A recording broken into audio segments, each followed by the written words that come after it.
a'malina may yahdihillahu fala mudhillalah wa may yudhlil fala hadiyalah wa asyhadu an la ilaha illallah wahdahu la syarikalah wa anna muhammadan abduhu wa rasuluhu amma ba'du. Iwatu iman anu sami-sami miharep ridho Allah Subhanahu wa taala. Alhamdulillah urang sadayana masih diberi kesempatan kangge tiasa ngampal ngariung di tempatan dina raraga ngalaksanakeun salah sawios kewajiban urang anu memang salah sawiosna tos dirutinkeun di PC Pemuda Persis Ranca Bali tiap Jumat kaopat kajian rutin ku Ustaz Amin Mukhtar. Kalau saroge urang ayeuna parantos dugi deui dina sasi Muharram dina tahun Hijriah anu enggal. Ayeuna urang nincak kaping 8 dina sasi Muharram. Rupina enjing urang bakal insyaallah pendak sareng kaping 8 10 Muharram. Anu mana disunahkeun pikeun urang sadayana pikeun ngalaksanakeun salah sawios sunnah Nabi sallallahu alaihi wasallam nyaeta saum taswa asyura. Patali sareng kitu kajian dina dinten ayeuna insyaallah margi sanes umat Islam hungkul anu memperingati ayana ibadah gitunya tina sasi Muharram. Mawi kitu ayeuna dina denget ayeuna insyaallah baris dipedar ku Al Ustad rupina katawis dina makalah anu parantos dibagikeun. Insyaallah Al Ustad baris medar judulna membedai kaum Syiah pada hari Asyura. Kumaha sangkan urang benten umat Islam khususna benten ti orang-orang Syiah atanapi orang-orang Yahudi, orang-orang Nasrani. Supados teu nyangkolong teuing kana waktos urang langsung wae siapkeun perhatosan urang kanggo ngadangukeun naon-naon anu bangke ku Al Ustad baris didugikeun. Ku kituna ka Al Ustad mangga dihaturan.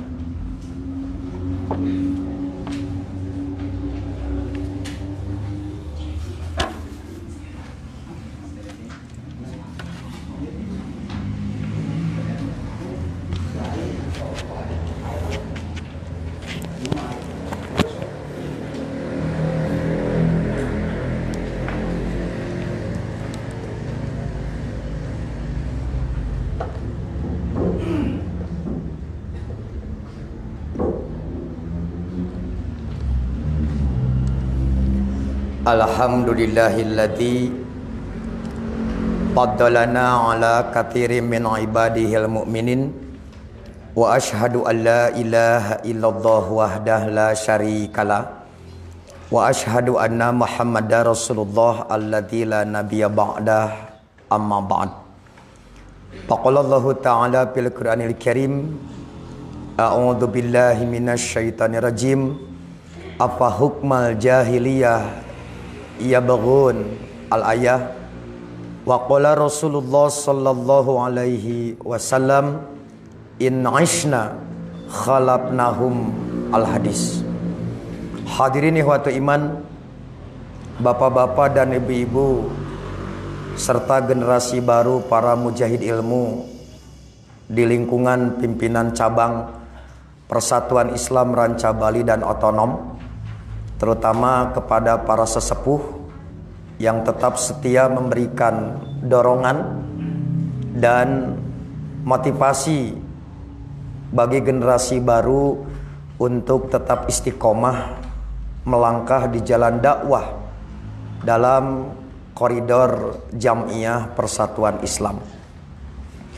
Begitu pula kepada ikhwatu iman, bapak ibu yang tetap setia mengikuti kajian kami di tempat masing-masing melalui layanan live streaming di Facebook Sigabah dan Jabal TV. Tidak ada pujian yang paling pantas terucap dari lisan selain alhamdulillah karena atas kudroh iroda serta inayah Allah kita bisa dipertemukan kembali di majelis ini dalam kajian rutin tiap bulan.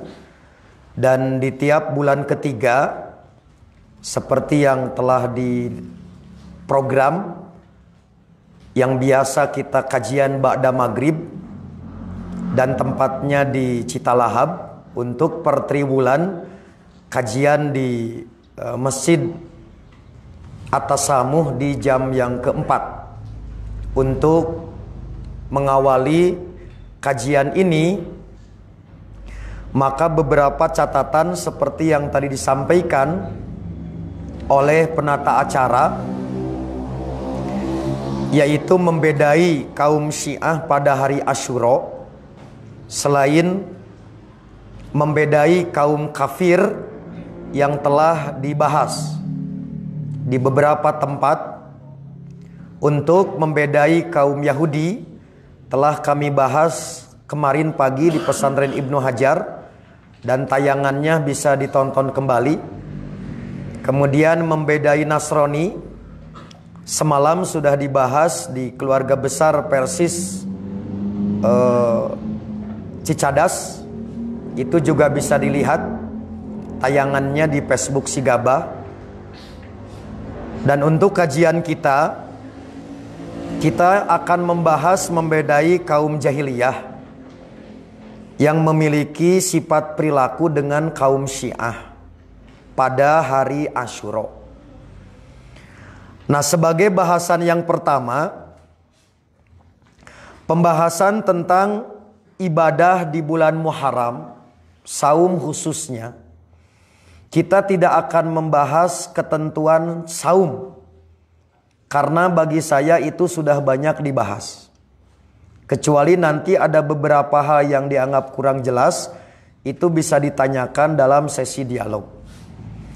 Nah, yang ingin dibahas di balik syariat ibadah bulan Muharram saum khususnya, ada nilai edukasi, nilai tarbiyah sebagai bagian dari kurikulum di dalam syariat Islam, yaitu petunjuk syariat agar umat Islam membedai orang-orang kafir sama seperti berbagai syariat yang lain.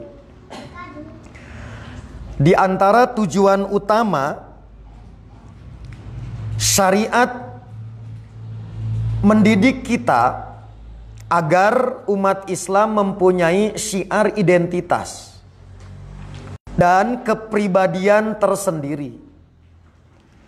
Dalam rangka agar umat Islam punya syiar identitas dan kepribadian tersendiri, maka umat Islam diperintah agar membedai orang kafir.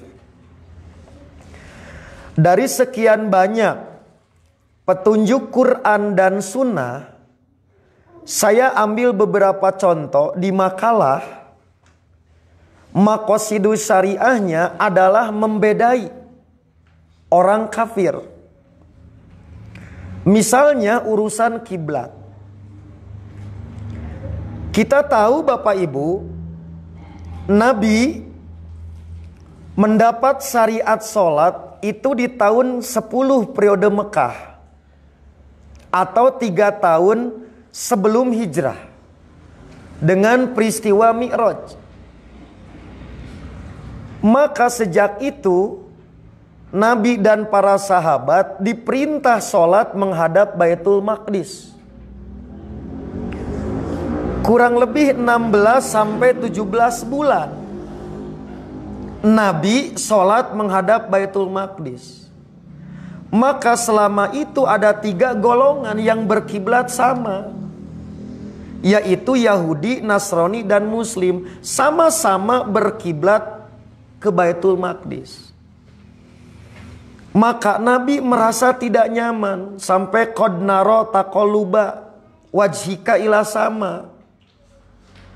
Maka akhirnya turunlah perintah Allah di dalam surat Al-Baqarah ayat 144 yang memerintah Nabi berganti kiblat, yaitu menghadap ke Masjidil Haram.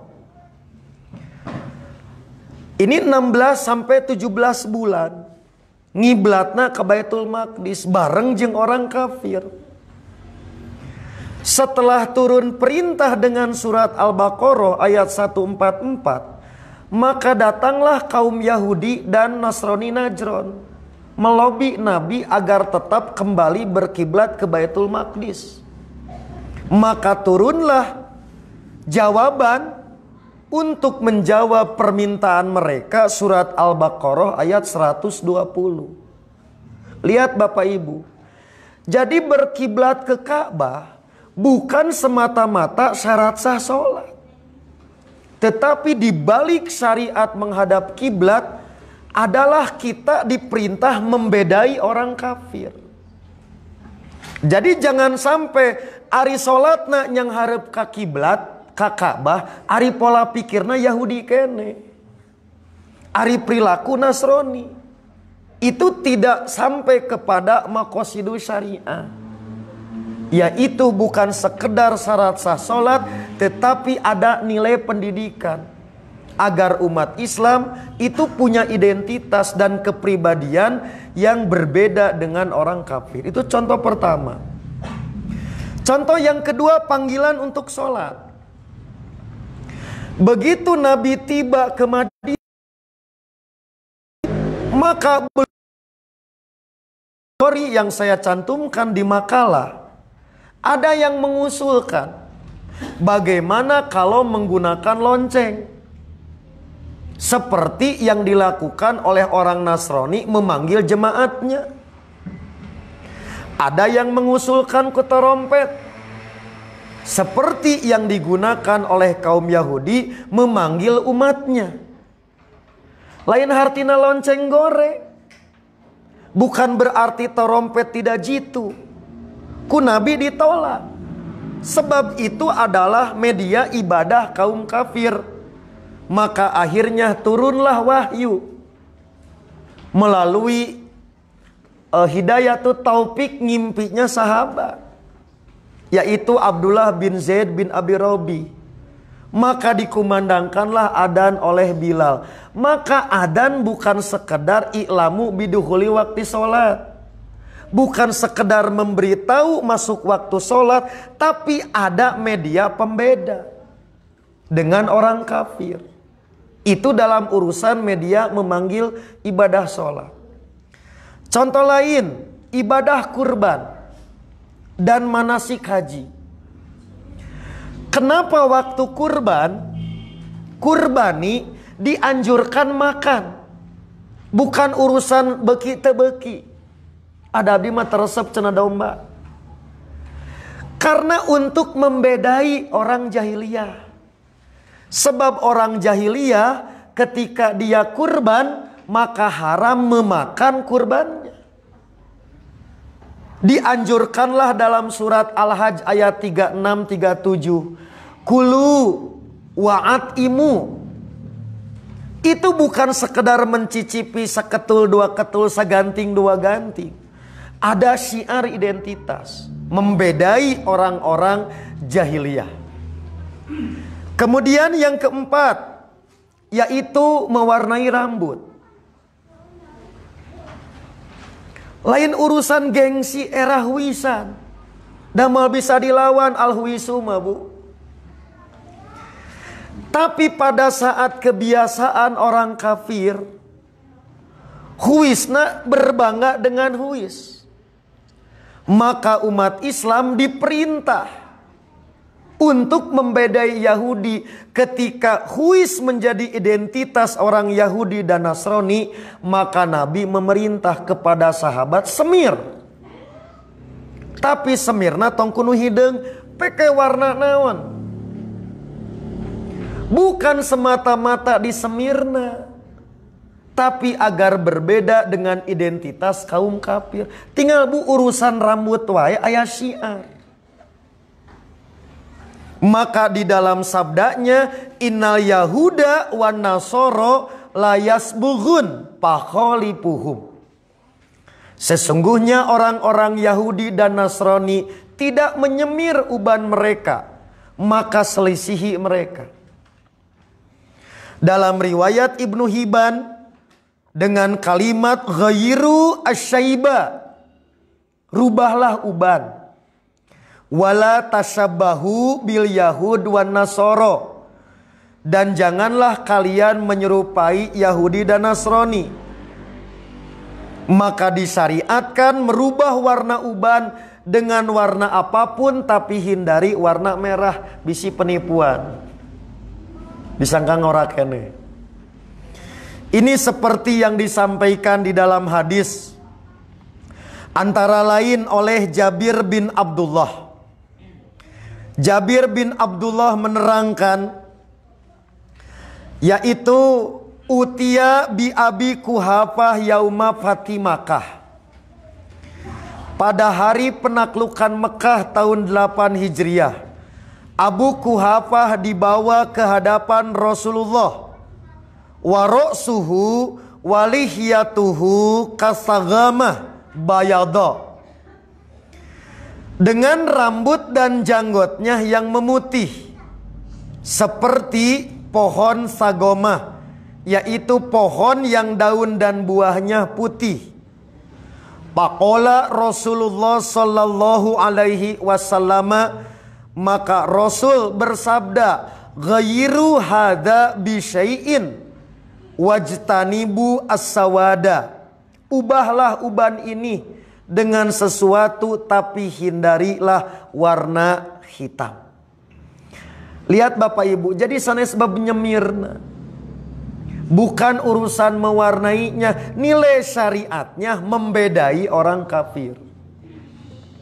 Begitu disemir ku warna koneng, sarua jeung budak pang. Jadi tasabuh jeung panger. Itu contoh. Jadi betapa Islam sangat menjaga syiar identitas.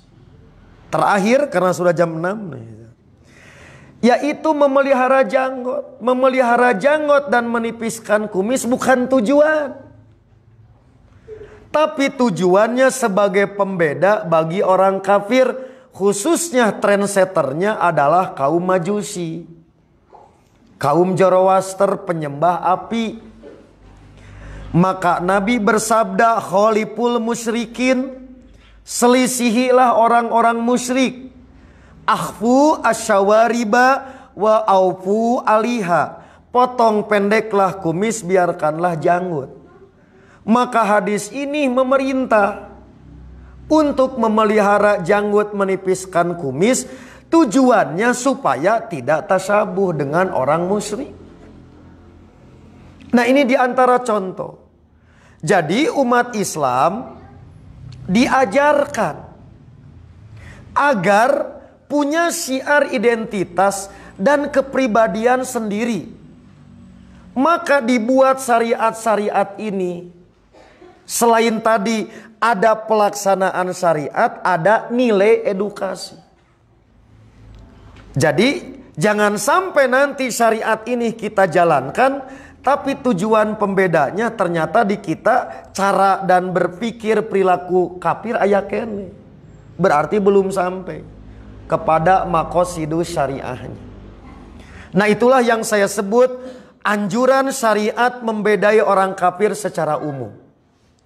Maka begitu juga nilai pendidikan di balik syariat bulan Muharram. Kita dapatkan Bapak Ibu, di balik syariat bulan Muharram ternyata dianggap istimewa bukan hanya oleh kaum muslimin, tetapi juga oleh kaum jahiliyah kafir Quraisy, kaum Nasrani dan Yahudi. Namun berbeda dengan kaum muslimin, orang jahiliyah, Yahudi, Nasrani menganggap istimewa bulan Muharram dikarenakan ada peristiwa-peristiwa penting versi mereka. Maka mereka memperingati peristiwa penting yang terjadi di bulan Muharram, Asyura khususnya. Maka bentuk nate dengan saum. Jadi saum teh ritual bagi mereka. Ini yang saya sebut bulan Muharram istimewa. Bukan hanya umat Islam, tapi motif dan bentuk ritualnya. Saum nama sarua, tapi motif saum tujuanana beda jeung umat Islam. Nah, di sini saya terangkan karena tadi Yahudi sudah saya jelaskan, Nasrani sudah saya jelaskan, yang akan saya jelaskan jahiliyah. Dan di kemudian hari muncul satu kelompok yang mengaku pecinta Ahlul Bait, yaitu Syiah. Disadari atau tidak, perilaku-perilaku ini besar imbasnya kepada kaum muslimin. Orang tua kita, khususnya Ustadz Marsedek, telah membuat buku Parasit Akidah. Mana tradisi-tradisi nuti dituna tina keyakinan orang kafir. Orang enak contoh bu, budak ayeuna teh apal, disangana teh murni budaya. Contoh bu, jeblag panto nalika nikah, nincak nog, silih tarik bakakak disangkana teh heureuy, terus disawer, lengser. Sejauh pengetahuan kami tidak ada ritual. Itu betul-betul budaya penerimaan tamu. Tapi nincak endog, jeblag panto, budak ayeuna mah teu arapal, disangkana teh murni budaya, padahal aya ritual. Kalebet engke sekian bulan mepeuskeun kendi jeung belut, itu teh sanes sekedar budaya, itu teh ritual. Asup ke kalangan umat Islam. Makanya pengaruh tadi orang kafir termasuk jahiliyah efeknya teh besar. Disinilah penting tahunya sisa-sisa agama kultur, animisme, dinamisme, dan itu sudah dibuat oleh guru kita, khususnya Ustadz Marsedek. Contoh bu, ganti we cenah baheula mah beas, ganti ku permen. Henteu pedah ganti ku permen jadi menang lantaran latar belakang ngayakeun saweranana teh keyakinan. Boleh jadi ku karuhun nu ngayakeun ge bidaah ku permen teh. Sanes bidaah di bidaah. Karena asli nama ku pare, asli nama ku beas. Dirobah gentosna ku artos sarua we. Karena di huluna memang diadakan itu keyakinan. Budak ayeuna teu arapal, disangkana biasa-biasa. Nah itu diantara contoh. Jadi mual bab saumna dato sering dibahas eta mah. Komo di Ranca Bali matos kata rambul jeung dalilnya bunya. Lewat dalil saum sunah Asyura Muharram mah. Tapi nilai-nilai pendidikan di balik saum Muharram yang terkadang ini perlu diingatkan kembali, khususnya bagi generasi baru di lingkungan Jamiah Persis. Mari kita lihat gambaran bagaimana orang-orang jahiliyah mengistimewakan bulan Muharram. Dan itu tidak saya cantumkan di makalah karena terlalu panjang. Bisi tadi kolot sebelum waktuna, lamun panjang makalah mah gitu. Jalwara gue sampai medahan. Nah saya berikan gambaran yang disebut dengan fase jahiliyah Bapak Ibu. Itu adalah fase di mana mereka kehilangan cahaya nubuah kenabian setelah Nabi Isa diangkat.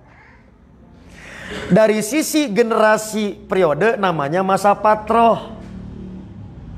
Menurut Ibnu Abbas kurang lebih 500 sampai 550 tahun. Itulah yang disebut masa jahiliyah. Jadi masa dulumat, kegelapan karena cahaya kenabian itu terhenti. Nah berkenaan dengan penyikapan mereka terhadap Muharram, antara lain kita dapatkan di dalam hadis. Ketika Nabi awal diutus, maka Nabi mengalami hari Asyura periode Mekah.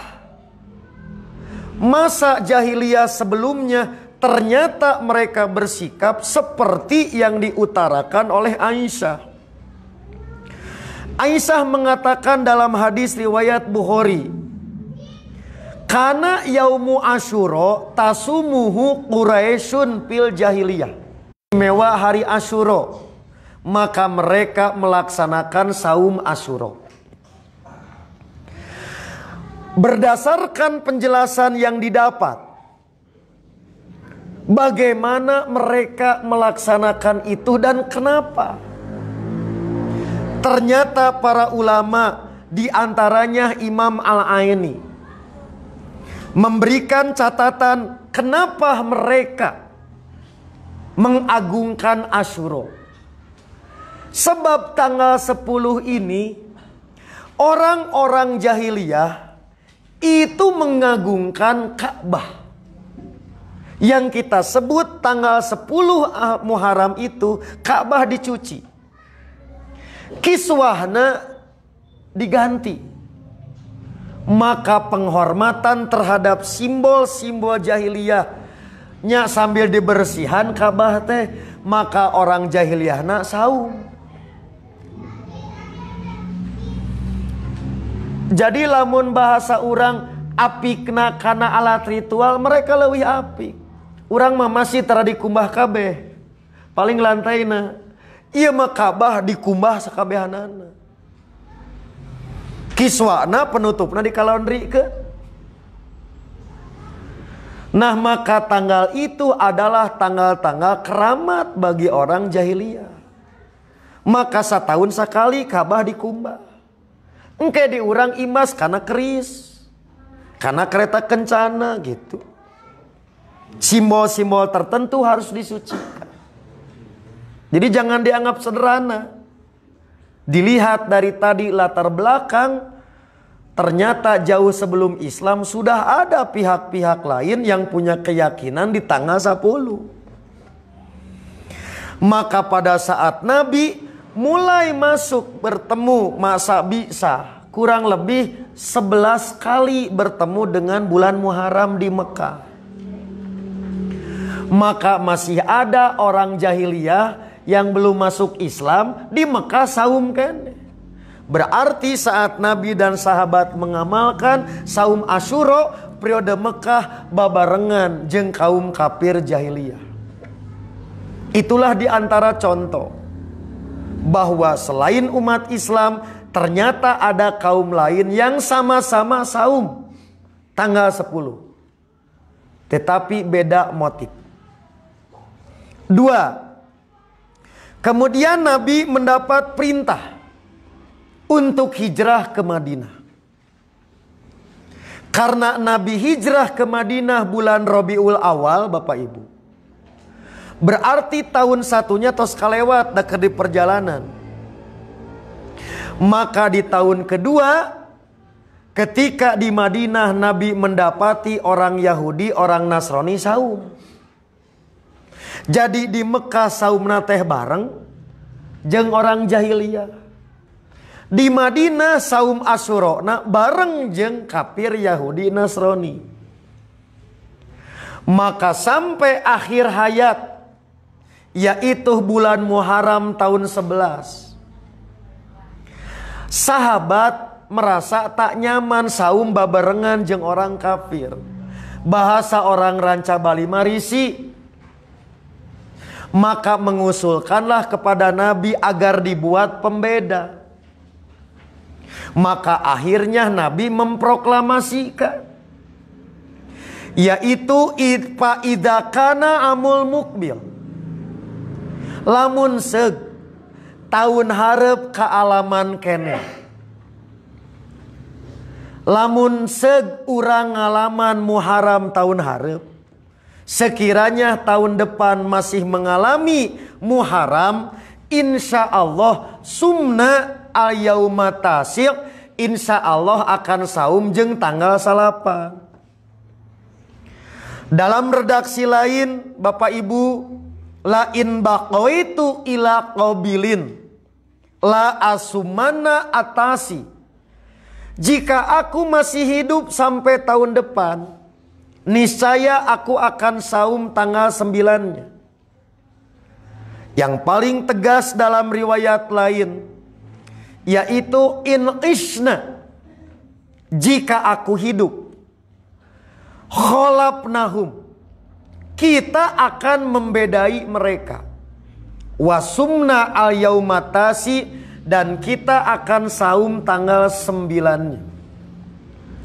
Lihat Bapak Ibu, ternyata Nabi teka alamat Muharram tahun 12, karena Nabi wafat 12 Rabiul Awal tahun 11. Tetapi proklamasi jika aku hidup sudah cukup menunjukkan syariat saum itu 2 hari.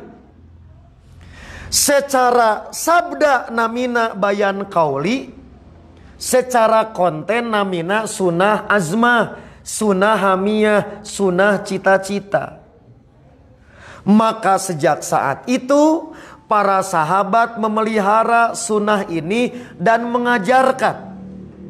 Antara lain diungkap oleh Ibnu Abbas, sumu yaumatasi wala ashir, saumlah kalian tanggal 9 dan 10 Muharram, wa kholipul yahud, bedailah Yahudi. Berarti Bapak Ibu, saum 9-10 bukan sekedar mikdar syar'i, paket syariat 2 hari.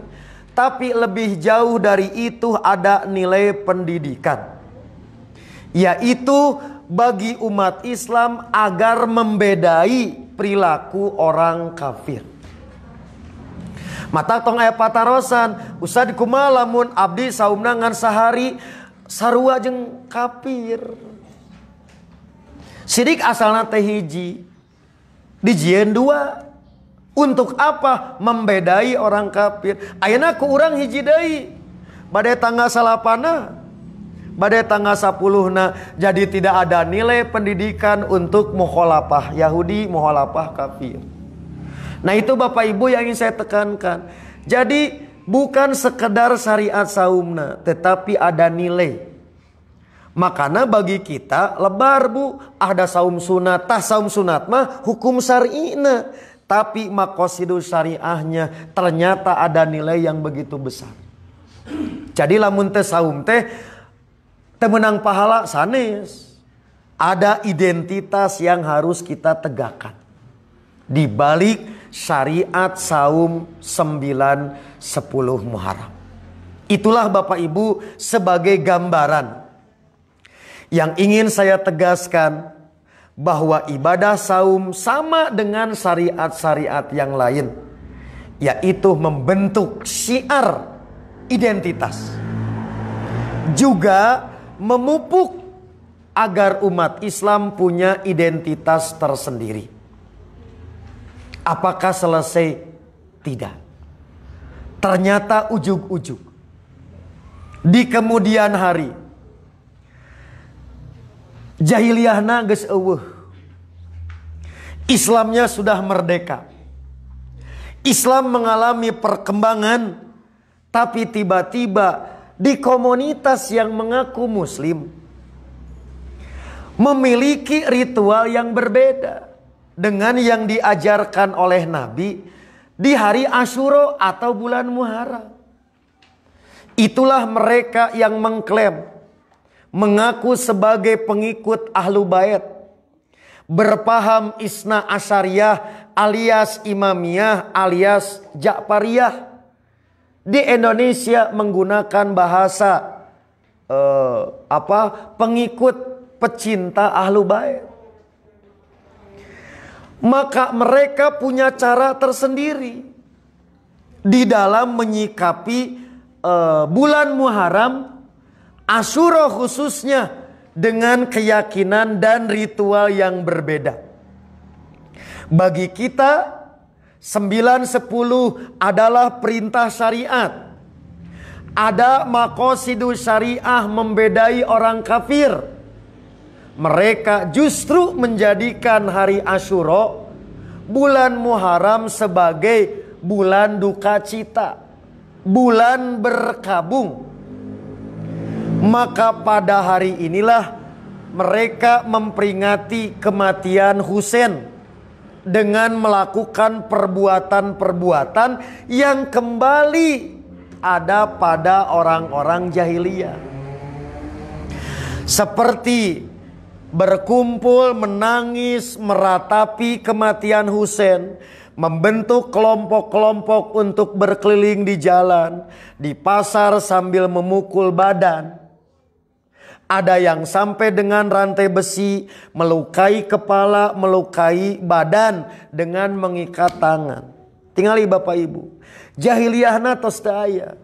Tapi kemudian muncul sekelompok orang yang berperilaku jahiliyah tapi ngakuna pecinta ahlu bait. Inilah yang disebut dengan gerombolan Syiah Rafidhah. Sekelompok orang yang membangun agama dan keyakinan berdasarkan kedustaan. Kedustaan tokoh dan pemuka Syiah.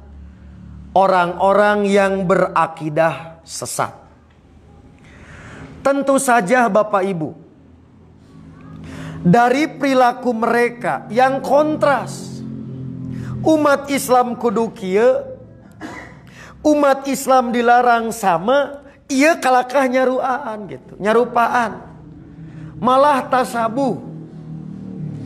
Di antaranya Nabi mengingatkan larangan umat Islam menyerupai perilaku jahiliyah, yaitu laisa minna man latomal hududa, bukan termasuk golonganku orang-orang yang menampar-nampar pipinya, wasyaqol juyuba, merobek-robek baju, wada'a bidakwal jahiliyah, berteriak-teriak histeris seperti teriakan orang-orang di masa jahiliyah saat berduka cita. Ini yang ingin saya tegaskan. Di balik bulan Muharram ada keyakinan dan perilaku jahiliyah yang meremes kembali di kalangan orang yang mengaku muslim. Mari kita lihat dari mana dan mau apa sebenarnya. Bapak Ibu, menurut pengakuan tokoh mereka, perbuatan ini dilakukan sebagai kiparat dosa, yaitu karena kelalaian karuhun Syiah, Husain mati terbunuh. Jadi dalam bahasa orang Ranca Bali, ketika Yazid bin Muawiyah itu diangkat jadi khalifah, maka Hasan dan Husain belum menerima. Maka belum beatnya ini dimanfaatkan oleh sekelompok orang yang bahasa ayeuna bermain di arus air jernih supaya kiru. Maka mereka yang semula akan memberikan garansi, pokoknya mah Husain tong sieun, bahasa orang Ngacabali mah. Banyak penduduk yang setia dengan Anda tidak mengakui kepemimpinan Yazid bin Muawiyah. Cek bahasa barudak Ranca Bali Ciwidey mah, Yazid mah tidak legitimate, teu absah. Maka pendukung setia Anda akan mendukung Anda yang menjadi khalifah. Paling tidak penduduk Kufah itu akan pasang badan untuk Anda. Dikirimlah ribuan surat untuk meyakinkan agar Husain menemui fans berat. Untuk meyakinkan. Maka para sahabat yang masih hidup, terutama si Goro Sahabah, sudah mengingatkan. Hati-hati menyikapi iming-iming pujian orang Kufah. Sebab ayahmu Ali, kemudian kakakmu Hasan, dulu binasa oleh perilaku mereka.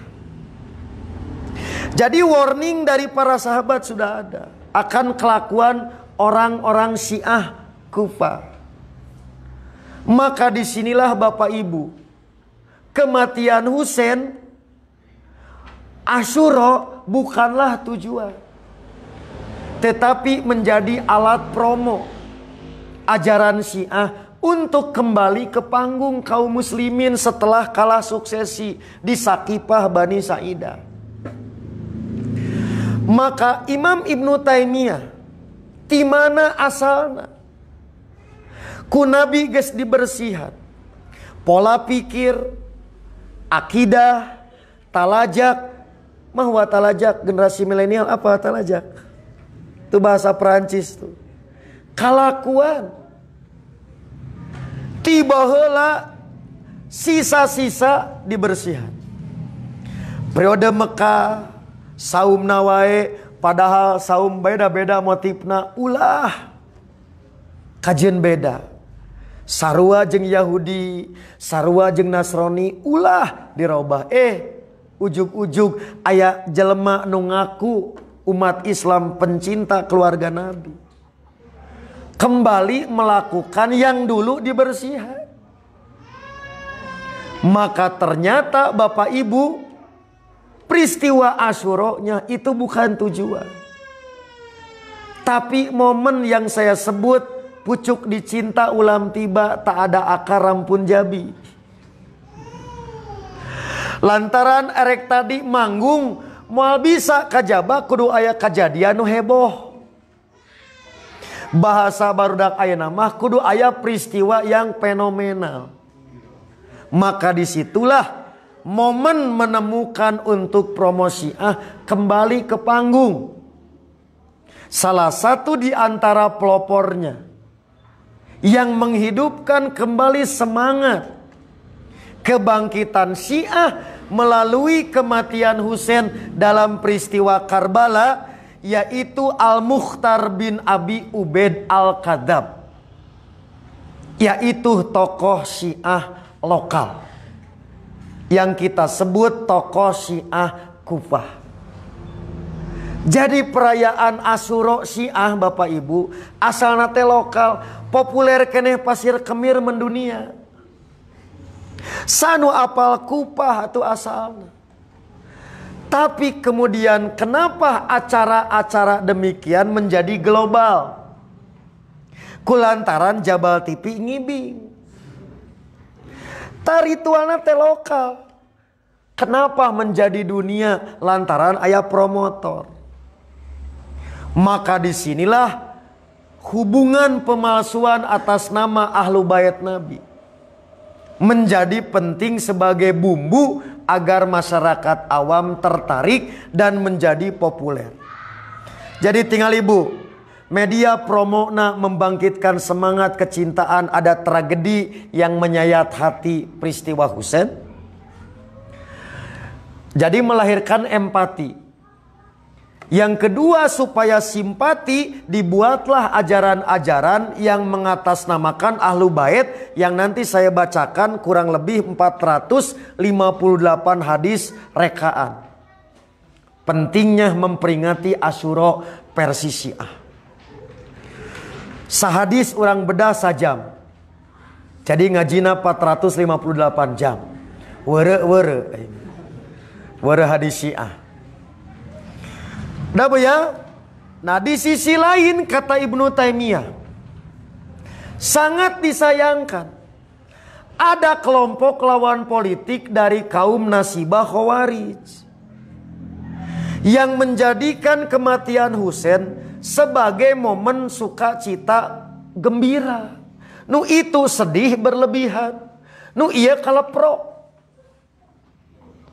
Nah maka yang itu gembongna Al-Mukhtar bin Abu Ubaid, yaitu pelopor duka cita.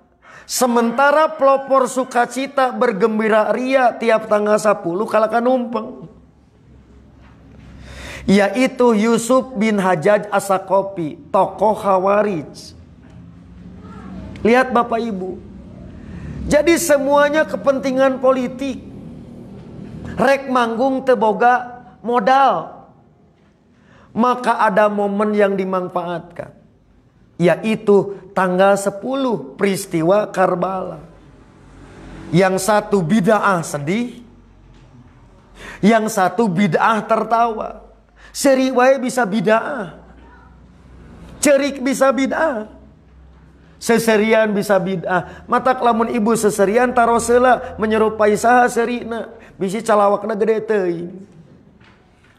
Jadi hanya sekedar urusan rambut, sanes rambutna, cerik lain cerikna, tertawa bukan tertawanya, tapi pada saat ada identitas orang lain. Ini yang menjadi penting diperhatikan. Kenapa urusan Asyura Syiah ini menjadi harus kita perhatikan. Sebab ada contoh perilaku manusia yang telah dibersihan ku Nabi, kalakah dikukut perilaku jahiliyah itu. Nah, itu kurang lebih penjelasan Syekhul Islam Ibnu Taimiyah. Tidak saya cantumkan karena begitu panjang. Yang saya kutip dari kitab Minhajus Sunnah Nabawiyah di jilid 4 halaman 333 sampai 334.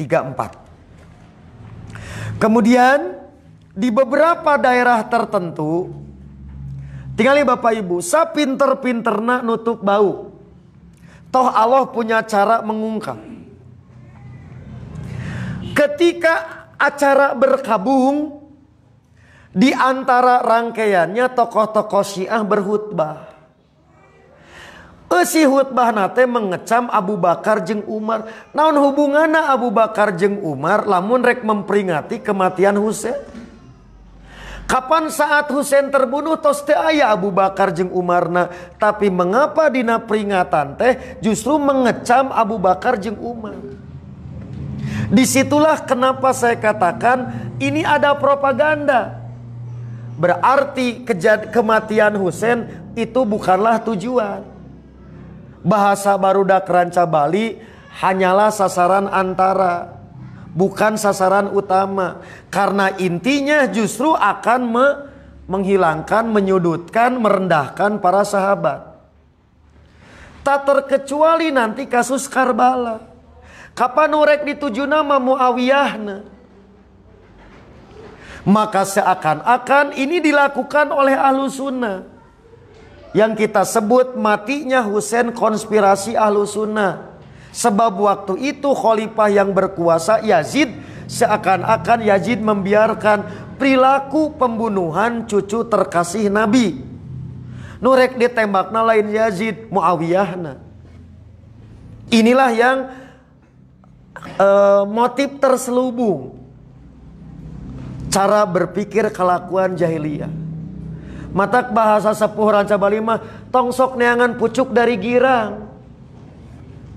Tah kelakuan jahiliyah mah kitu. Lain meresan ti dieu neangan pucuk di girang. Ini yang bahaya. Jadi lain asurona nu bahayana mah. Da asurana mah nemrak. Tapi hidden agenda. Motif terselubung, yaitu agenda yang terpendamna. Tapi sekali deui sapinter-pinterna tupai melompat suatu saat disoledat. Sabuni-bunina bangke ditutup, toh suatu saat tercium juga.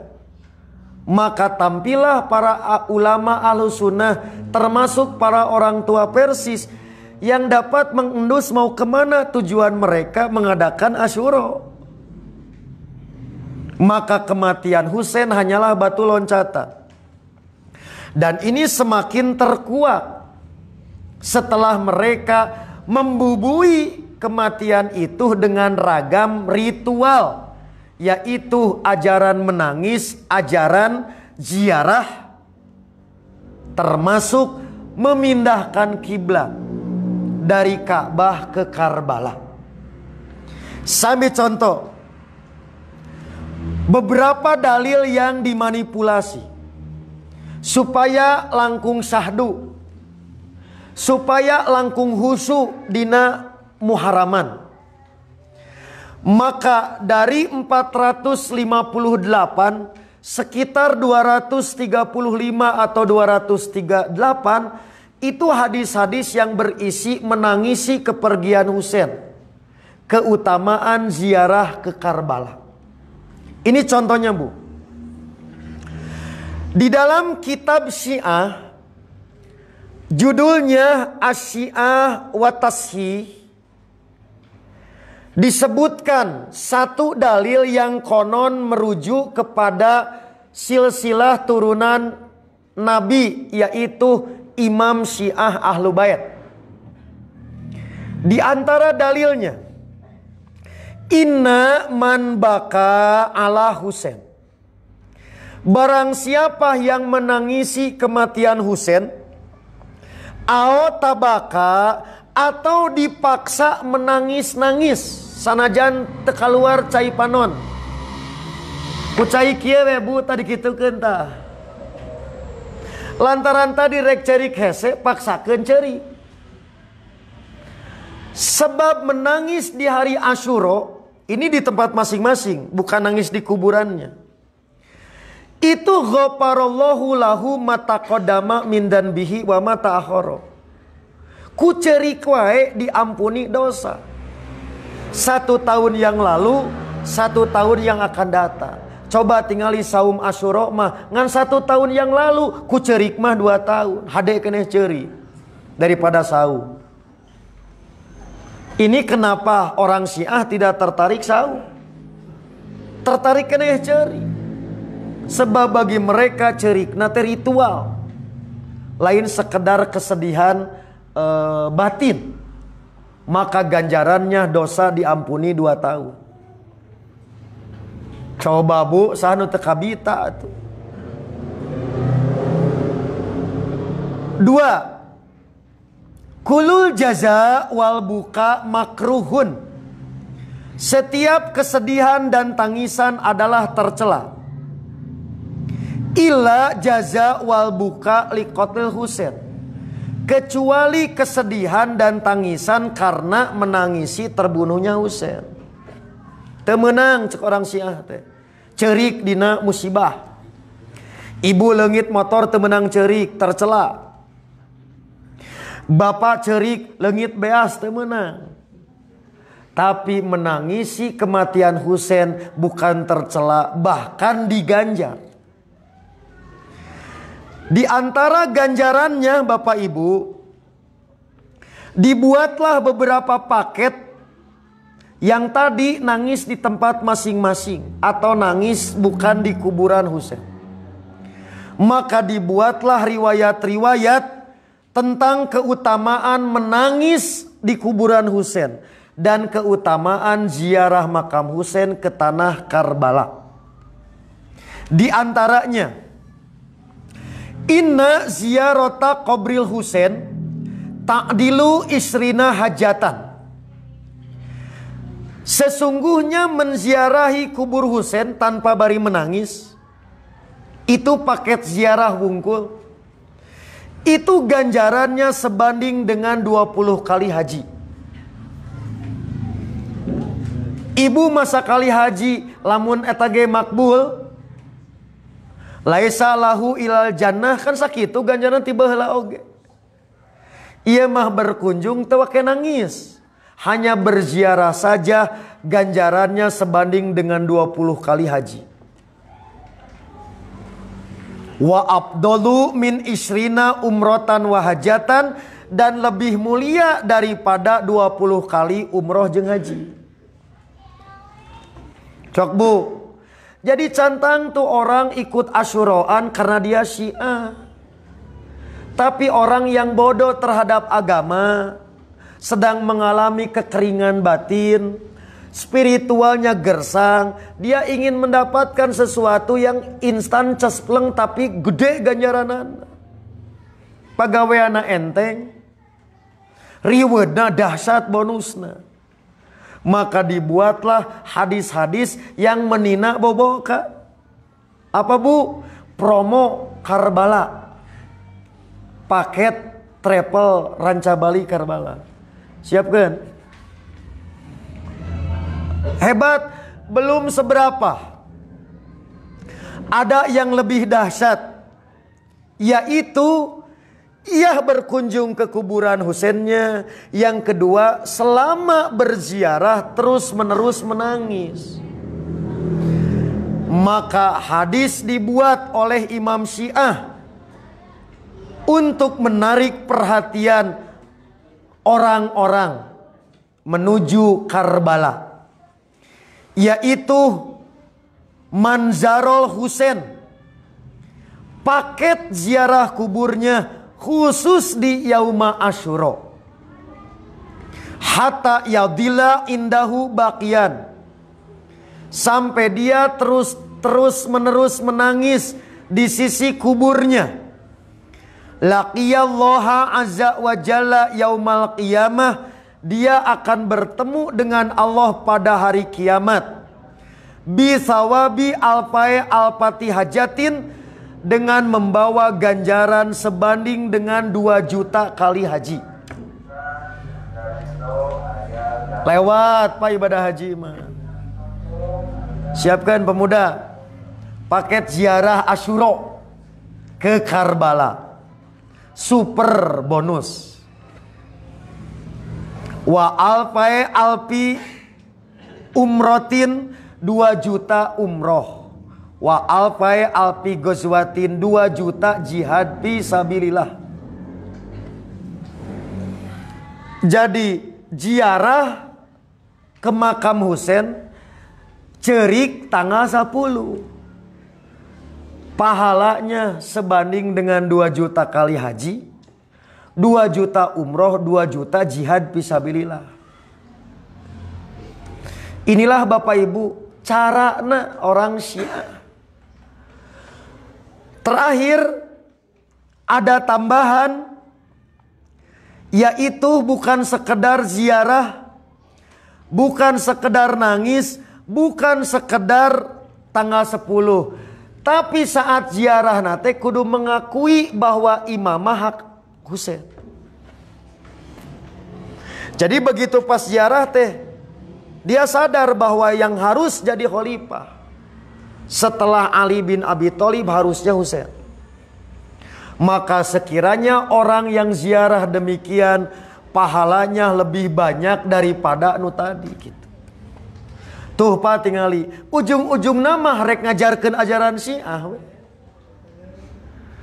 Nah akhirnya terungkaplah motif yang sesungguhnya di balik perayaan Asyura, di balik duka cita, di balik kesedihan kewafatan Husain yang saya sebut tadi, sabuni-bunina. Toh akhirna kaambe oge. Dulu mah dahe sedang akses kitabna ge teu bisa Pak, teu dijual bebas. Kaleresan teu dicandak, sim kuring wae. Hayong kenging tafsir Al-Mizan ti Iran, Bu. Tidak mudah dijual bebas. Di mana? Motokopi ti Universitas Qum. Jadi sim kuring mah gaya motokopi wae ti Iran. 24 jilid, Bu. Tafsir Al-Mizan. Jadi baheula mah disumputkeun da hese aksesna hanya kalangan tokoh yang tahu ajaran ini. Tapi sakali deui sahebat-hebatna toh ku Allah ditemrakeun. Susah-susahna akhirna para ulama angare bisa akses, bisa ngaendus. Nah maka akhirnya tujuan utama peringatan Asyura mengenang kematian Husain, agenda utama nama mindahkeun kiblat. Ini seperti yang diungkap konon oleh imam yang kelima atau keenam Syiah, yaitu Ja'far As-Shadiq. Dan kami tidak percaya ini ucapan beliau, tapi ini adalah manipulasi. Gini ucapannya, Bu. Sekiranya saya menceritakan kepada kalian tentang fadilah, keutamaan menziarahi kuburan Husain, begitu juga diterangkan hadis-hadis keutamaan kuburannya, niscaya kalian meninggalkan haji dan tidak ada seorang pun di antara kalian akan tertarik ibadah haji. Bahkan saya tahu bahwa Allah telah menjadikan Karbala sebagai tanah haram yang aman lagi diberkati sebelum Allah menjadikan Mekah sebagai tanah suci. Nah, inilah Bapak Ibu tujuan sesungguhnya. Jadi tiba heula dendam kumaha carana supaya umat Islam di dunia atau umat manusia tidak mengakui Ka'bah sebagai pusat peradaban. Hayang pindah supaya kabeh ka Karbala. Ngan teu boga alat promo, teu boga alat marketing, maka ditemukanlah kejadian kematian Husain di Karbala. Maka peristiwa ini dipakai alat promo, alat propaganda dengan dalih ziarah kubur di hari Asyura memiliki demikian dahsyat keutamaan, maka cepat atau lambat tumbuh kecintaan Karbala tanah suci. Demikian halus Bapak Ibu. Inilah yang saya sebut, bisa jadi bajunya muslim, tapi perilaku dan siasatnya siasat orang kafir. Makanya orang metong dibiasakan Bu, bersiasat nututur jelema kafir. Tong loba helah, urang mah mending nemrak. Sebab ternyata cara-cara licik demikian itu 11-12 jeung komunis, 11-12 jeung Yahudi. Maka disitulah kita bisa paham kenapa di Quran disebut dengan dua. Walantardo ankal Yahudu wa Nasoro, jarang disebut umat-umat yang lain, umat Hindu Tara, sebab sumberna dua. Keruksakan berpikir, keruksakan akidah dan keruksakan perilaku indukna dari dua. Nu kaditu nama modifikasi, campuran, rekayasa. Itulah yang diingatkan oleh Hasan. Kenapa pada saat sholat urang teh ihdinas siratal mustaqim siratal ladina an'amta alaihim ghairil magdubi. Nah, al magdub teh translaten kokojo pupuhona teh Yahudi. Sementara waladolin kekentongna pupuhuna teh Nasrani. Maka inilah yang dikhawatirkan oleh Nabi akan dialami oleh umat Islam ketika beliau bersabda, tidak akan datang kiamat kecuali umat Islam itu akan nutur-nutur mereka sejengkal-sejengkal, sibron bisibrin, diroan bidiroin, sehasta demi sehasta, sampai satu saat mereka asup kalau bang biawak oge dituturkan we ku umat Islam. Maka Nabi ditanya, manhum ya Rasulullah, siapa mereka? Apakah mereka Yahudi dan Nasrani? Kata Nabi, manhum sadeu lamun lain maranehanana. Maka inilah Bapak Ibu, catatan-catatan penting yang ingin disampaikan sejak Quran turun sampai di akhir hayat Nabi mewanti-wanti, yaitu ada muwafaqah, kesesuaian. Bahkan kita menjadi tertarik kepada identitas dan akidah orang kafir yang terkadang tidak terasa. Dan inilah penjajahan cara halus, karena kita biasanya resep. Matak cek pun guru baheula kade entong sok nyarek nu keresep. Lantaran moal didenge engke lamun geus teresep kakara papagahan. Bisi lebar batu daripada batu beak nuturkeun cantang tu. Sebab lain tidak menerima benarnya keterangan, tapi apa yang sedang dia yakini keur betah. Maka ini mengingatkan kita kembali agar kita selalu diberikan kekuatan oleh Allah untuk istiqomah. Terutama kersahabu nyada urang mah kabawakeun insyaallah. Tapi anak incu urang nalika urang tos teu aya prinsip fakta sejarah nu karya teu pernah ditepakeun ka budak urang, maka isuk pageto cicit cucu cicit pek teh jadi lawan urang, maka itu dimungkinkan. Dan ini yang paling berat harus kita hadapi daripada melawan penjajahan pakai fisik, pakai senjata. Ini yang kita sebut dengan Ghazul Fikri, yaitu perang urat saraf yang demikian halus. Mudah-mudahan Bapak Ibu kita diberi kekuatan dalam konteks bulan Muharram, khususnya besok kita akan melaksanakan saum Tasu'a Asyura 9-10 Muharram dalam kalender Persis bertepatan dengan Sabtu Ahad 29-30 Agustus. Bagi yang mengambil tanggal satunya hari Kamis tanggal 20 Agustus, berarti hari ini tanggal satunya. Nah, mudah-mudahan kita lebih tertarik kepada nilai pendidikan ini daripada tingkat akurasi hukum nu sakadar sunat, karena ada syiar tentang identitas dan kepribadian yang harus kita pelihara. Sebelum saya tutup Bapak Ibu, sekiranya ada hal-hal yang ingin ditanyakan, baik masalah terkait atau tidak tetapi mendesak, silahkan untuk diajukan. Kita manfaatkan waktu yang ada untuk dialog atau tanya jawab. Silakan, mau ke Bapak dulu atau Ibu dulu, atau tolong ke Kuru Jabal TV atau si Gabah di kolom komentar barangkali ada yang mengajukan. Tapi dah pala lintar kita orang Ranca Bali mah. Oke, silakan. Ibu, dari Ibu ada, pemudi ada. Oh, pemudi mah bade ngabantuan ngejawab.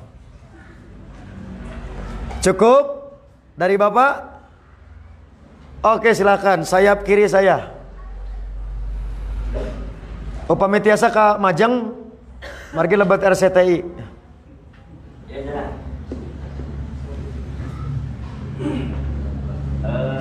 Bisa disorot? Rada Majeng lah. Rada Majeng. Nah, sebutkan nama, hobi, dan domisili.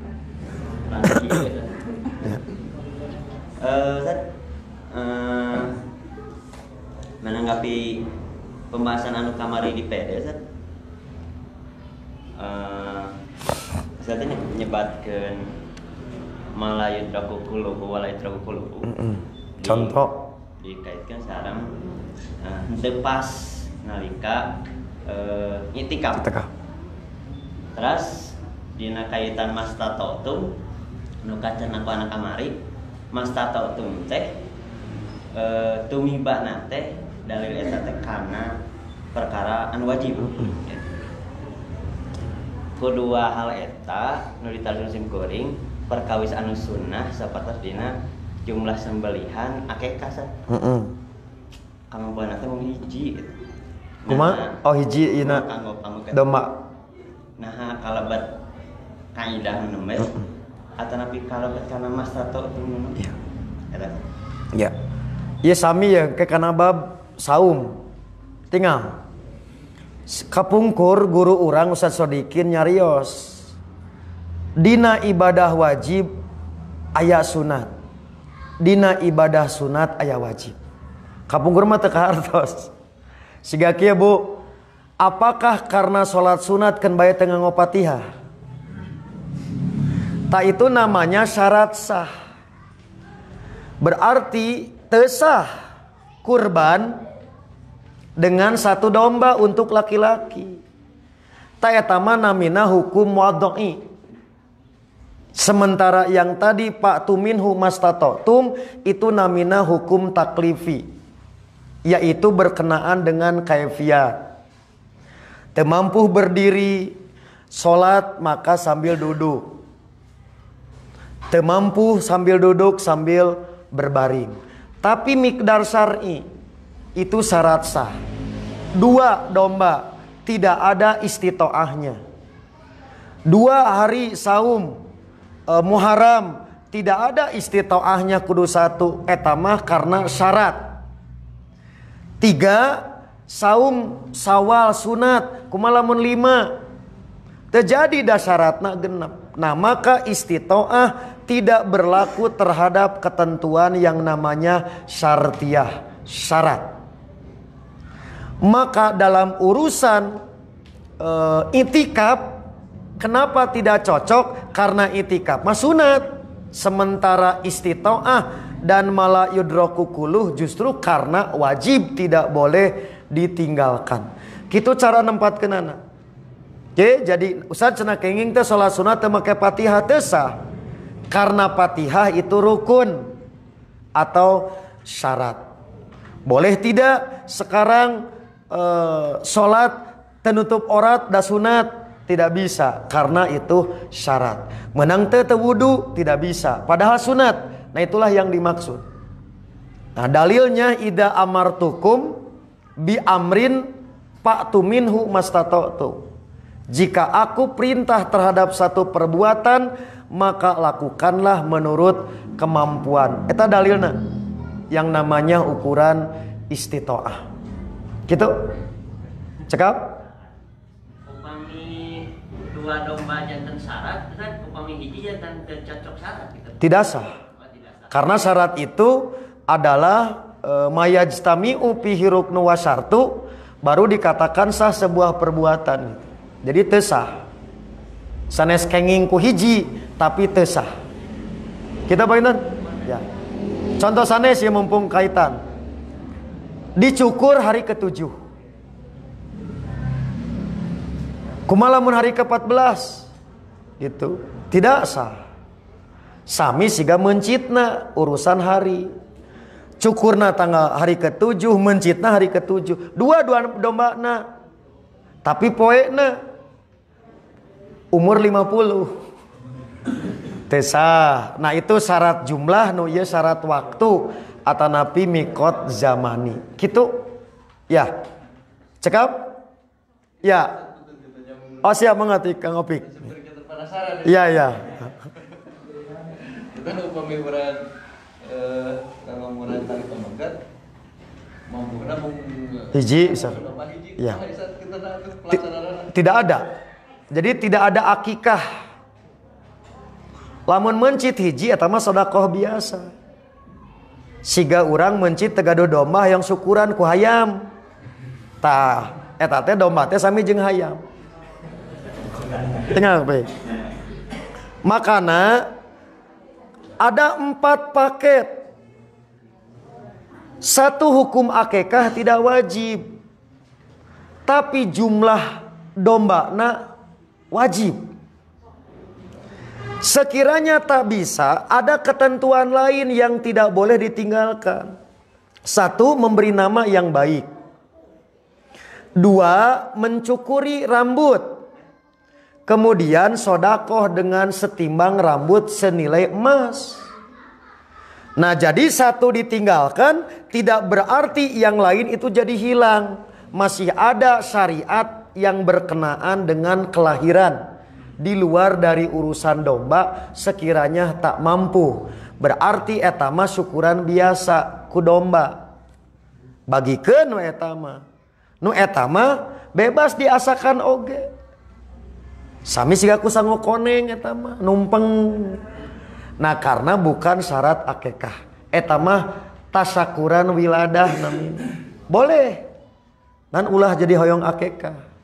Margi akikah mah 2 dombana. Tak ieu mah sodakotun mina sodakot. Sodakoh biasa. Gitu Kang Opik? Ku hiji mah gitu. Siap Bu? Nah, aduh inget tegaduh nya wayahna pokona mah. Nah, teraskeun mencit dombana bagikeun sodakoh. Jangan menghalangi semangat untuk terjadi cenah da kuduna ge 2 domba terjadi gentos niatna nu digentos mah sanes dombana. Yaitu bagikan sedekah biasa, tambihan nauga di naugan. Tambihan jeung tadi sawu koneng, wah nikmat eta mah sedekah beunang. Begitu? Kita ngapa? Ya, itulah yang disebut dengan syartiyah syarat. Sok. Ya ada mereka mah tuh. Syariat mah da kitu. Sama seperti kurban. Kurban satu sapi ku 12 orang. Aya 4 berarti orang bisa tesa. Karena ketujuhanan. Ya ke-12 tas siga kitu eta. 7 sapi ku sorangan sah. 7 sapi ku nyari rasa. Ayeuna 1 sapi leuwih ku 7. Ta eta teh kaluar tina miqdar syar'i namina. Kitu nu disebut tadi syarat ukuran syarat waktu yang disebut dengan syarat sah dalam urusan ibadah. Gitu Kang Opik? Istri maka dua teh gitu ya. Kedahna tapi nalika mampu hiji lebat kena akikah ya mana teh gitu. Henteu. Putusna istri ku hiji lebat akikah. Iya. Padahal peryogi kajian anu langkung khusus. Tinggal. Jadi untuk bayi perempuan 1, untuk bayi laki-laki 2. Tak ketentuan 1 dan 2 teh itu bukan pilihan, tetapi syarat. Yang namanya ekah 1 dan 2. Ayeuna bayina pameget. Teras domana hiji. Kanu mana ta dalilna? Teu aya. Disebut tadi istri bayina lalaki. Itu kan? Disebut ekahna dengan hiji dombana. Ta eta teh cumpon namina teh.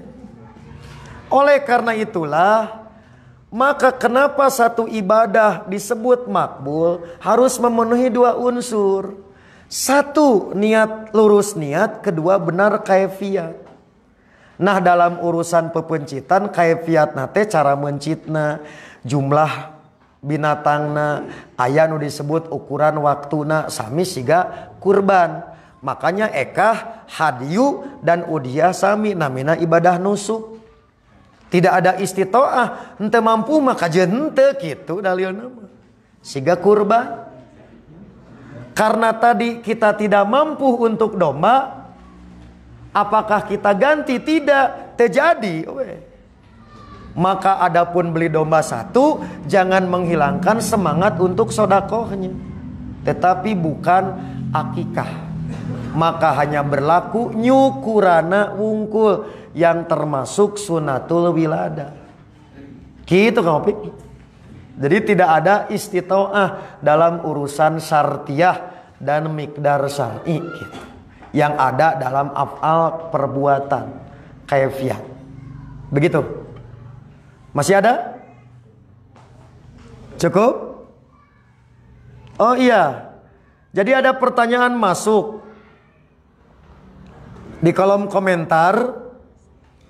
Ustadz punten minta tolong penjelasan tahrij dari hadis tentang berbagi di hari Asyura yang ganjarannya akan dinaungi kebaikan selama 1 tahun. Karena ada yang berpendapat katanya hadisnya bisa naik. Jadi Hasan li ghairihi dikarenakan sanadnya ada banyak. Dan ada yang mengkatrol hadis tersebut. Jazakallah khairan. Dari Kang Yunus Anis Jakarta.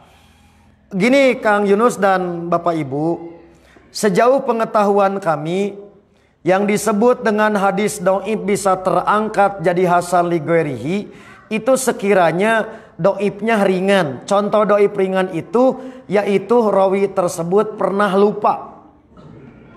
Namanya su'ul hifdzi. Tapi kalau rawi itu lupa na permanen, manya aya poho hayo, itu mah bukan pernah lupa, maka tak bisa terangkat derajatnya jadi hasan li ghairihi. Namanya kasirul khoto atau kasirul goplah, bukan su'ul hifdi. Itu contoh di kapasitas intelektual. Yang kedua, di urusan kelakuan, akidah jeung akhlak, seperti kadab, tukang bohong, maka tidak akan pernah bisa terangkat. Nah, dalam kejadian ini saya tidak menemukan kedoipannya karena kedoipan ringan. Bahkan sebagian ulama mengatakan hadis itu bisa cenderung palsu atau maudhu, yaitu hadis itu adalah rekaan, bukan bersumber dari Nabi, maka tak mungkin bisa naik derajat menjadi hasan li ghairihi. Begitulah kira-kira sebagai tanggapan. Nanti detailnya bisa dilihat di web sigabah.com. Kalau tidak salah sudah saya cantumkan secara detail beberapa catatan terkait parahnya kedoipan seputar ibadah Muharram. Saya kira demikian. Karena waktu jua yang memisahkan kita. Kalau tidak ada, cukup Ibu, tidak ada pertanyaan. Oke, kalau tidak ada, saya akhiri kajian ini. Tadi ada masukan dari Kang Opik. Kalau dikaji lagi yang namanya ukuran istitoah jadi bahasan. Tapi silakan saya kembalikan ke pimpinan cabang pemuda. Kapan itu jadi materi, sekiranya masih perlu untuk didalami. Terutama dalam beberapa kasus di zaman Nabi, zaman sahabat, sekiranya ada tidak gitu yang bisa dipakai dalil ukuran istitoah, seperti kasus tadi kurban, kasus akekah. Itu saya kembalikan dulu ke pemuda untuk dibicarakan nanti bulan apa, itu terserah. Akhirnya Bapak Ibu, saya mohon pamit untuk melanjutkan tugas yang lain. Mudah-mudahan apa yang disampaikan menjadi tambahan ilmu yang bermanfaat, dan mohon maaf atas segala kekurangan. Insya Allah kita bertemu kembali di bulan yang akan datang dalam keadaan sehat walafiat.